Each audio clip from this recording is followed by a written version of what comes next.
السلام علیکم، میں ڈاکٹر شاہدہ زریں۔ آج میں آپ کو بس بہت مختصر سا تھوڑا سا انفارمیشن آپ کو تھوڑی سی دینا چاہتی ہوں۔ میرے پاس ابھی ایک پیشنٹ آئی تھی تو اس نے مجھے بتایا کہ وہ اس کے شادی کو 8 سال ہو گئے ہیں اور دنیا زمانے بھر کی ٹریٹمنٹ وہ کروا چکی ہے۔ میری ساس مجھے کبھی کہیں لے کر جاتی ہے، کبھی کہیں لے کر جاتی ہے اور میں تھک گئی ہوں اب۔ تو میں نے اس سے پوچھا کہ تم نے اپنے ہسبینڈ کا ٹیسٹ کروایا تھا؟ اس نے کہا نہیں، میرے ہسبینڈ کہتا ہے میں ٹھیک ہوں۔ اور میری ساس نے کہا کہ تمہیں اگر اب حمل نہ ہوا تو پھر میں اپنے بیٹے کی دوسری شادی کر دوں گی۔ اور وہ کہہ رہی ہے کہ وہ کئی دفعہ تڑی بھی لگا چکی ہے مجھے، اور اس نے کہا تھا کہ میں اپنے بیٹے کی دوسری شادی کروا دوں گی۔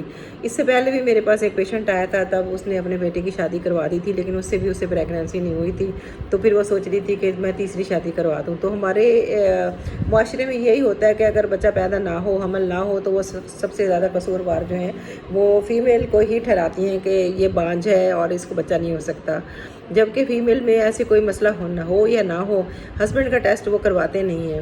تو میری گزارش یہ ہے کہ وہ ہسبینڈ کا ٹیسٹ کروا لیں، کیونکہ جب میرے پاس وہ پیشنٹ آئی اور میں نے اس کے ہسبینڈ کو بھی اندر بلایا، ان کی کاؤنسلنگ کی اور میں نے اسے سمجھایا کہ دیکھو اگر تم ٹھیک ہو تو تمہاری ٹھیک رپورٹ آ جائے گی، اگر تمہارے اسپرمز تھوڑے سے کم ہیں یا اس میں کوئی ڈیفیکٹ ہے تو اس کی ٹریٹمنٹ ہو جائے گی۔ ضروری تو نہیں ہے کہ تمہارے اندر کوئی خرابی ہو، لیکن یہ ہے کہ اگر تم ٹھیک ہو تو ہم تمہیں ایک سائڈ پہ کر دیں گے، پھر ہم تمہاری بیوی کو دیکھیں گے اس کا مسئلہ کیا ہے۔ اس کے ہسبینڈ نے جب اپنی رپورٹ کروائے تو اس کے 0 سپرم تھے، یعنی کہ سپرم اس میں ایکٹیو تھے ہی نہیں۔ تو پھر میں نے اسے بتایا کہ ڈیفیکٹ تو جو ہے تمہارے اندر ہے، تو تم اگر دوسری شادی کر لو گے تب بھی حمل تو ہونے سے رہا تمہیں، تو بہتر یہی ہے کہ تم اپنی ٹریٹمنٹ کرواؤ۔ تو وہ بیچاری جو پیشنٹ میرے پاس آئی تھی وہ زار و قطار ہو رہی تھی، تو اس کو میں نے بہت تسلی دی اور اس کی ساس کو بھی سمجھایا کہ یہ جو ہوتا ہے اس میں علاج بھی ہو سکتا ہے۔ تو یہ پھر میں نے اس کو ریفر کیا اس کے ہسبینڈ کو کہ جا کے چیک کروائیں کہ بھئی ڈیفیکٹ کہاں پہ ہے، رکاوٹ کہاں پہ ہے، سپرمز کیوں نہیں بن رہے۔ تو یورولوجسٹ کے پاس میں نے اسے بھیج دیا۔